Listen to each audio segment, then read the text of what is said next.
Nagkatag ang mga sinakong LPG refill butane canister dito sa may Cebu South Coastal Road. Human na lang bigid sa panagbangga ang sakyanan nga gikargahan ini. Si Chona Carion sa report. Nabuking kining usa ka pick-up truck nga loaded di ay sa 22 ka sako o 1,540 ka buok nga LPG refill butane canisters. Human malambigit sa vehicular accident kagahapon sa hapon. Nagkatag ang mga butane canisters gumikan sa kakusog sa impact tali sa usa ka fuel tanker.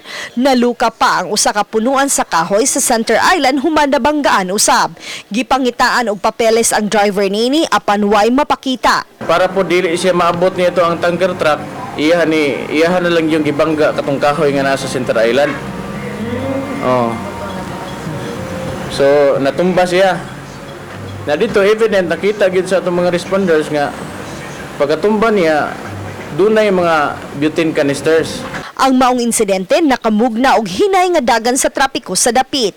Hinuon mato ni Joy Tumulak nga gikinahanglan na gyud nga ipatuman ang speed limit gumikan sa sunod-sunod nga vehicular accident sa dakbayan. Kana mo atong gipaabot karon nga mapasar og balik sa tuang konseho ang pag-amendar sa usa ka ordinansa nga maghatag og limit sa ilang pagpadagan anang mao nga mga lugar.